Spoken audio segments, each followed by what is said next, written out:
Bonsoir à tous. Dans l'actualité de ce 19h30, un navire pétrolier a échoué sur les côtes béninoises dans la nuit du samedi à dimanche à la plage de Fidjrosset. D'après les informations reçues, une panne mécanique serait à l'origine de la dérive du bateau à bord duquel se trouvent 9 personnes. Le point de la situation avec Maël Leroux-Belou dans un instant. Puis les maires et membres des conseils communaux du département des Collines expriment leur gratitude au président Patrice Talon pour les nombreuses actions de développement posées dans leurs différentes communes. C'était au cours d'une rencontre qui a eu lieu dans la commune de Glazoué. Et puis Romaric Bokor lance le programme One Bénin Fiesta pour zéro pauvreté pour l'épanouissement de la jeunesse à Dambo. À l'occasion, des équipements sportifs sont offerts aux jeunes de l'arrondissement de Zungué. À nouveau, bonsoir et bienvenue sur Canal 3 Bénin. Je l'annonçais tantôt, un navire pétrolier se trouve depuis ce dimanche matin sur les rives de la plage de Fidjrosset. Estampillé SPLS ou Démé, le navire a échoué sur les côtes béninoises dans la nuit du samedi à dimanche. Une panne mécanique aurait entraîné cette dérive du bateau à bord duquel se trouvent 9 personnes. D'après nos informations, le reportage de Maël Leroux-Belou qui était sur place. Nous sommes ici à la plage de Fidjrosset à Cotonou où ce matin, vers 4 h du matin, un bateau battant pavillon Nigeria a échoué sur les rives de la plage. Selon les informations que nous avons eues et d'après nos confrères de BIP Radio, le bateau transportait du pétrole. Sur place, la police s'est dépêchée. Il y a un dispositif sécuritaire qui a été mis en place. Les sapeurs-pompiers sont ici, ils sont à pied d'œuvre, comme vous pouvez le voir juste derrière moi. Il y a un dispositif qui a été mis en place. Les curieux étaient nombreux. Et la police a tenté très vite de les disperser, comme vous pouvez le voir derrière moi. Là, actuellement, le point de la situation, elle est stable. On attend des informations qui nous seront communiquées ultérieurement. Il y a beaucoup d'interrogations autour. Est-ce que le pétrole à l'intérieur s'est déversé dans les eaux béninoises? Pour le moment, on n'en sait rien. On attend toujours les éclaircissements de la police républicaine qui est sur place. Nous attendons également les informations. Les éléments du port autonome de Cotonou sont aussi présents. Ils nous disent d'attendre et de patienter. Selon les informations que nous avons pu glaner également, les propriétaires du navire ont déjà été arrêtés. Ils sont actuellement en train d'être auditionnés en attendant pour avoir de plus amples informations. Reconnaissance et soutien des maires ainsi que des membres des conseils communaux du département des Collines au président Talon réunis dans la commune de Glazoué. Ces derniers ont exprimé leur fierté et leur gratitude au chef de l'État pour les nombreuses actions de développement posées dans leurs localités respectives depuis son arrivée au pouvoir en 2016. Occasion également pour eux de lui réitérer leur engagement à l'accompagner dans l'accomplissement de sa mission. Imet Hélène Amoussou et Georges Vaudounon pour plus de précisions. Bien de réalisations effectuées par le gouvernement en 8 ans de gestion et qui ont changé le visage du pays, même dans les collines. Réunis ici à Glazoué, les maires, conseillers et autres cadres de l'administration des 6 communes de la région font le bilan et expriment leur reconnaissance au chef de l'État. Nous présentons ici notre grande reconnaissance au chef de l'État et à son gouvernement. Aujourd'hui, presque tous les chefs-lieux, que ce soit de nos communes ou de nos arrondissements, sont électrifiés. Et nous assistons, à l'heure où je vous parle, à la mise en œuvre de plusieurs projets de densification et d'extension dans tout le département des Collines. Au niveau des infrastructures routières, nous sommes très heureux de pouvoir quitter Porte-Novo, de prendre part le contournement de Savès pour rentrer dans les collines. Et nous gardons bon espoir que les autres routes qui nous ont été promises pour être carrossé, que cela puisse être une réalité sous peu. Et ce qui reste et sur lequel nous faisons notre plaidoyer relie la commune de Ouessé au réseau national de bitume. Sur le plan sanitaire, le projet Arche permet de prendre en compte la santé des pauvres extrêmes. Notre souhait est que ce projet se généralise. Du projet Arche aux cantines scolaires, la modernisation de l'agriculture, le microcrédit, les infrastructures et autres, les conférenciers ont aussi mis l'accent sur plusieurs grands projets dont les impacts sont perceptibles dans le département des Collines. Les jeunes de chez nous sont reconnaissants envers le chef de l'État à travers le projet de la GDIZ. Parce qu'aujourd'hui, avec les points focaux ANPE, plusieurs centaines de nos jeunes trouvent de l'emploi à la GDIZ. J'aimerais également remercier le chef de l'État pour les efforts qui ont été faits dans la construction des marchés modernes, précisément Savalou qui est en cours et Glazoué qui est terminé. Nous avons reçu l'annonce que le marché de Glazoué sera ouvert bientôt. Le social, ce n'est pas de distribuer de l'argent. Le social, c'est aller au secours de celui qui est dans le besoin. Et le président Patrice Talon a compris que nos enfants doivent rester à l'école. Nos filles doivent rester à l'école. Et à renforcer le programme de cantine scolaire où aujourd'hui on est à plus de 75% des écoles couvertes. Les AME, on en a parlé, où récemment le gouvernement a pris cette décision de faire d'eux des fonctionnaires pleins, d'avoir les 12 mois sur 12 mois et de bénéficier également de certains avantages qui n'étaient pas pris en compte avant. Satisfaits des avancées enregistrées, ces maires ainsi que toute leur équipe réaffirment leur soutien à l'exécutif, surtout au chef de l'État. Tout en l'encourageant à maintenir la dynamique, ils espèrent la mise en œuvre d'autres projets dont l'exécution aura une répercussion positive sur le bien-être des populations du Bénin en général et celle des collines en particulier.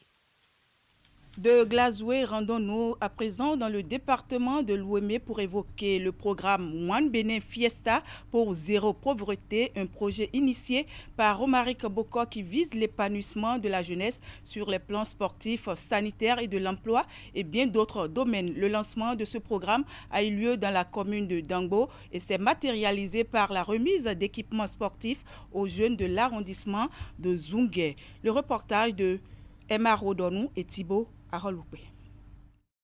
Cette descente de Romaric Boko dans la commune de Dangbo, précisément à Feigné-Kamé, son village natal, entre dans le cadre des actions du projet One Bénin Fiesta pour zéro pauvreté dont il est porteur. L'objectif de ce projet est d'accompagner à travers diverses actions la jeunesse à s'affranchir de la pauvreté, du chômage et du sous-emploi. Et pour ce premier contact avec les populations de Feigné-Kamé, Romaric Boko est venu les bras chargés. Plusieurs jeux de maillots et des ballons ont été offerts aux jeunes pour les tournois de vacances. Le programme s'effectuera en 4 phases. La première phase, c'est la promotion du sport à la base. Et il s'agira de donner au village des équipements sportifs, des maillots, des trophées, des ballons. La deuxième phase, c'est l'entrepreneuriat des jeunes pour accompagner les artisans, pour accompagner la jeunesse dans leurs activités respectives. La quatrième phase, c'est l'éducation et la santé. L'éducation, nous avons déjà commencé ici à Feigné-Kamé par l'attribution des kits scolaires. La quatrième phase, c'est la santé. Nous avons prévu dans les mois à venir de fournir dans les centres de santé reculés des ambulances qu'on appelle des ambulances ultra-urbaines. Le geste de l'ONG One Bénin Fiesta pour zéro pauvreté est fortement salué par les bénéficiaires. Au nom de toute la communauté de Zungué, je suis en train de fouiller dans le dictionnaire pour voir s'il y a un autre mot qui dépasse merci, mais je n'ai pas vu. Je ne peux simplement que lui dire merci, chers collègues. Au nom de nos ancêtres, au nom de l'Éternel Dieu, je demanderai que l'Éternel, le Tout-Puissant, puisse le rendre tout ce qu'il est en train de faire, non au centuple, mais au multiple. Ce don d'équipements sportifs n'est que le début d'une série d'actions que compte mener Romaric Boko pour l'épanouissement de la jeunesse du village de Feigné-Kamé et de la commune de Dangbo en général. Retour à Cotonou pour parler du deuxième forum africain pour la recherche et l'innovation FARI 2025 qui aura lieu l'année prochaine au Bénin. Mais bien avant, les travaux préparatoires du comité international de ce grand événement scientifique régional se sont déroulés pendant 4 jours à Cotonou. et ont pris fin vendredi dernier par la définition d'une thématique qui portera sur jeunesse africaine, innovation et entrepreneuriat, bâtir un avenir durable. Le forum est initié par la commission de la CEDEAO qui s'engage à mettre en œuvre la feuille de route pour la réussite de cette foire africaine de la science. Je vous invite à suivre pour plus de détails le directeur par intérim de l'éducation et de la science à la commission de la CEDEAO. Il est suivi du directeur général de la recherche et de l'innovation au ministère de l'enseignement supérieur et de la recherche scientifique. Il s'agit d'un thème porteur qui propulse la jeunesse au cœur de l'innovation, la science, au cœur donc du cadre général de la célébration du cinquantenaire de la CEDEAO en 2025. À travers l'approche de la participation des inventeurs et des start-up, le FARI place les jeunes au cœur du débat et veut contribuer à apporter des pistes de solutions aux jeunes de la région. Nous avons admiré pendant ces 4 jours l'atmosphère et l'ambiance au cours de ces travaux qui a régné, qui était donc vraiment une ambiance plaisante. Cette ambiance a été aussi marquée hier par la visite surprise de Madame la ministre de l'Enseignement supérieur et de la Recherche scientifique. Je voudrais donc à ce titre réitérer tous mes remerciements aux personnes ressources, aux consultants qui ont, une fois démontré de leur expertise. Madame la ministre me charge donc de remercier tous les participants, de remercier donc les partenaires financiers et tous ceux qui ont pris part active donc à ce travail, à cette réunion. Donc, je vous rassure de ce que la République du Bénin, à travers son chef d'État, le président Talon, en tout cas, porte une attention particulière donc, à la recherche et l'innovation, qui en réalité doivent nécessairement accompagner le développement. Toutes les décisions seront prises pour que donc, FARI 2025 soit une réussite.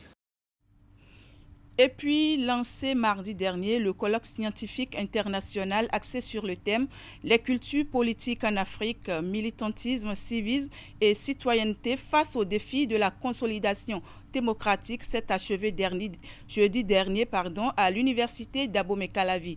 Experts en gouvernance politique, scientifiques, universitaires et acteurs politiques ont pendant 3 jours échangé sur des pistes de solutions pour la consolidation du processus démocratique en Afrique. Le président de l'Assemblée nationale a été représenté à la cérémonie de clôture de ce colloque par le professeur Maouyon Kapo. Le point de la cérémonie de clôture avec Idrissou Boukari et Rachidi Soubiro. Les formes d'organisation sociale. En 3 jours de travaux, la moisson est abondante à l'arrivée. Démarré le mardi 25 juin 2024 au Palais des Congrès de Cotonou, le colloque scientifique international sur les cultures politiques en Afrique a pris fin ce jeudi à l'université d'Abomey-Calavi. Le comité d'organisation se réjouit du déroulement des différentes phases des activités inscrites au programme.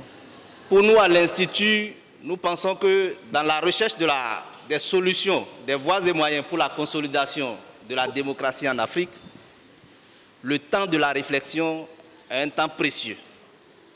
Il est important parce que c'est de la réflexion que jaillit la lumière, parce que c'est en réfléchissant qu'on peut mieux prendre les décisions, que le décideur peut mieux orienter l'action.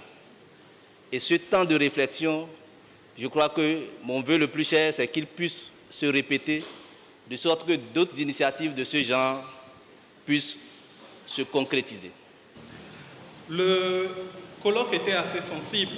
On l'a devant nous tous, les cultures politiques en Afrique. Le risque était grand que chacun laisse exprimer ici ses subjectivités. Mais heureusement, comme l'a rappelé tout à l'heure le collègue président du comité d'organisation, l'effort a été fait d'objectiviser les points de vue. Et même si de temps en temps les discussions ont été électriques, je crois qu'en fin de compte, tout s'est bien passé. Alors, au nom du recteur, il ne me reste plus qu'à vous souhaiter à toutes et à tous bon retour chez vous. Du palais des congrès de Cotonou à l'amphithéâtre Houdegbe à l'université d'Abomey-Calavi, les débats ont été intenses et fructueux entre scientifiques, universitaires et acteurs politiques. Les 72 heures de réflexion ont été faites de communication, conférences, plénières et panels pour poser le diagnostic et jeter les bases des mécanismes de consolidation de la démocratie en Afrique. Ce colloque international organisé au profit des députés, acteurs politiques et universitaires nous a permis de mettre en lumière les dynamiques et les enjeux propres à nos sociétés. Les contributions de haute qualité, les analyses approfondies et les débats passionnés ont démontré l'importance de renforcer nos institutions démocratiques, de promouvoir une culture politique et inclusive et participative et de consolider les acquis démocratiques dans nos pays. Le colloque scientifique international sur les cultures politiques en Afrique est une initiative de l'Institut pour la gouvernance démocratique en collaboration avec l'Assemblée nationale à travers l'Institut parlementaire du Bénin et l'Institut néerlandais pour la démocratie multipartite sur financement de l'ambassade des Pays-Bas près le Bénin. Dans un tout autre registre, on va à présent s'intéresser à cette sortie médiatique organisée jeudi dernier par la cellule de contrôle et d'inspection des structures de prestation de soins médicaux. C'est un point de presse qui a permis au professeur Blaise Aïvi, coordonnateur de la dite cellule, d'attirer l'attention des uns et des autres sur l'exercice illégal de la médecine et de dénoncer cette pratique. Plus de précisions dans ces propos du professeur Blaise Aïvi. Au cours de ce second trimestre de 2024, nous avons actualisé nos outils de travail, notamment les guides d'inspection et de contrôle des établissements de santé et le guide d'investigation et d'analyse des causes profondes des événements indésirables. Nous avons, dans les différents départements du pays, contrôler le respect des normes dans 336 formations sanitaires, parmi lesquelles 71 maternités dans la zone sanitaire de Alada, Tofo, Zé et dans la commune d'Abomey-Calavi. L'illégalité de l'exercice de la médecine peut également intervenir lorsque l'agent qualifié, le médecin, même s'il a toutes les autorisations, n'est pas inscrit au tableau de son ordre professionnel ou lorsqu'il outrepasse ses compétences, ce que certains qualifient d'usurpation de qualification. Que vivons-nous lors de nos descentes sur le terrain? Nous constatons une exploitation des établissements de santé sans autorisation d'ouverture et d'exploitation.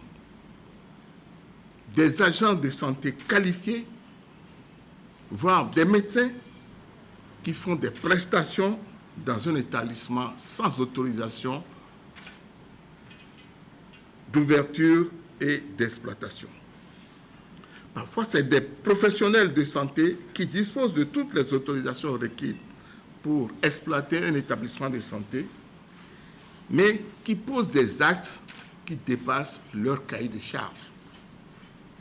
Quelques exemples. Vous avez un cabinet de soins infirmiers n'a pas le droit d'ouvrir un laboratoire d'analyse biomédicale, ni une clinique d'accouchement eutoxique. Il en est de même d'un cabinet médical qui ne peut pas poser des actes chirurgicaux. Les actions de la cellule consistent en la fermeture de ces établissements de santé illégaux et parfois un enclenchement des procédures judiciaires pour certains contrevenants. Nous espérons que ce phénomène déviant va diminuer au Bénin avec l'aide de tous. Et plus loin dans le département du Koufo, précisément dans la commune d'Aplaroué, la Commission nationale des finances locales, CONAFIL, a tenu sa première session ordinaire de l'année 2024. En effet, l'État central renouvelle son assistance financière aux collectivités locales à travers le Fonds d'appui au développement des communes FADEC. Au cours de cette session, il a été question de la répartition de ces dotations entre communes. Le point de travaux avec Narcisse Alossé et Florent Douve. L'exercice est cyclique chaque année depuis la mise en œuvre des réformes du secteur de la décentralisation. Les membres de la Commission nationale des finances locales se retrouvent en session pour procéder à la répartition des dotations aux communes. Ce qui se fait ici à Plaoué au titre de cette année 2024. Tout le monde sait comment, en 2016, le chef de l'État, alors candidat, avait proclamé haut et fort qu'il allait donner un sens à la décentralisation. Nous le remarquons aujourd'hui, vu les grandes réformes qui sont opérées. La réforme est une chose. Il faut donner les moyens aux territoires pour qu'ils se développent. Des moyens aux territoires pour leur développement. Et l'État central honore une fois encore ses engagements avec cette année une enveloppe de 75 milliards de francs CFA. Enveloppe dont la répartition du contenu se fera entre les communes et en fonction des lignes budgétaires. Environ 23 milliards seront consacrés aux charges de fonctionnement, 14 milliards 300 millions seront consacrés pour le FADEC non affecté investissement qui seront répartis au cours de la présente session. Environ 800 millions pour le nouveau guichet Sahel et 9 milliards pour le guichet COSO. Environ 27 milliards 300 millions pour le guichet BRICS et enfin 5 milliards 500 millions pour le guichet alphabétisation. La cagnotte était de 86 milliards de francs CFA l'année dernière et selon les explications, la baisse constatée cette année est justifiée par la fin de certaines conventions. Quant à la répartition, la dotation est faite sur la base d'éléments objectifs et propres à chaque commune. À savoir la population, la superficie, l'indice de pauvreté non monétaire et les notes de performance obtenues par chacune des 77 communes à l'issue des différents audits. En somme, un mécanisme hautement transparent. En plus de la répartition des fonds FADEC, les membres de la CONAFIL auront à présenter à l'État central le point des diligences faites à propos des guichets spécifiques du FADEC. Et pour mettre fin à cette édition, nous allons revenir à Cotonou pour parler de cet accord de partenariat signé vendredi dernier entre l'Institut de formation à l'information et à la communication IFIC et l'École supérieure de management ESM Bénin. La signature de cet accord qui s'est déroulé dans les locaux de l'école à Cotonou vise le partage d'expériences professionnelles dans plusieurs domaines de formation. Le reportage de Warabalik Para, présenté ici par Marlène Azinogui.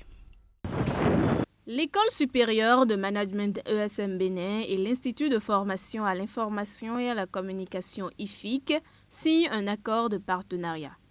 Une formalité qui traduit l'engagement de ESM Bénin de mettre sur le marché de l'emploi des cadres compétents et bénéficiaires des formations et conformes aux normes en vigueur au Bénin. L'École supérieure de management a fait son bonhomme de chemin depuis 2007 et avec des résultats élogieux de par la qualité des enseignants qui interviennent donc au niveau de l'École supérieure de management. Après toutes ces expériences enrichissantes, nous avons voulu, à partir donc de cette année, faire partager les expériences de l'Hexagone à nos étudiants et à nos enseignants. C'est pour cette raison que nous avons commencé nos discussions il y a un bon moment et qui vont pouvoir être concrétisées aujourd'hui à travers la signature donc de cet accord de partenariat. Ce sont les domaines de management et de communication qui sont les plus ciblés. Et cet accord va permettre aux deux établissements de partager des expériences en la matière et faciliter le brassage des étudiants en termes de formation professionnelle approfondie. Ce qui m'intéresse particulièrement de monter ce partenariat et de le signer dans quelques instants avec l'ESM, et pourquoi l'ESM et pas une autre école, alors que nous avons eu des propositions, c'est parce que c'est d'abord une école du management. Alors ce que je suis en train de vous dire doit vous surprendre. Mais votre fondateur a eu la vision de créer quelque chose autour du management, puis ensuite de l'ouvrir à des filières de communication et de journalisme, parce qu'il y avait des demandes, c'est du business, c'est normal, sans abandonner le management. Et là où nous nous sommes entendus, lui et moi, dans son bureau, je parle sous ton contrôle, Isidore, c'est quand je t'ai dit, mais moi, ce qui m'intéresse, bien sûr, c'est de rencontrer les filières de communication et de journalisme pour leur proposer de venir, au terme de vos examens ici, de venir, pour ceux qui le souhaiteraient, chez nous, sur une formation de 10 mois, en accéléré. Mais c'est aussi peut-être de convaincre, in situ, là, cette fois-ci, ici, les filières de management de l'importance de savoir aussi communiquer. À travers ce partenariat, l'École supérieure de management ESM Bénin et l'Institut de formation à l'information et à la communication IFIC nourrissent l'ambition de former de jeunes leaders pour un avenir prometteur. Voilà, mesdames, messieurs, ce sera tout pour ce journal. Merci de l'avoir suivi. Merci également à toute l'équipe qui m'a accompagné. Bonne suite des programmes sur Canal 3 Bénin. Je vous souhaite une bonne soirée et un excellent début de semaine. Au revoir.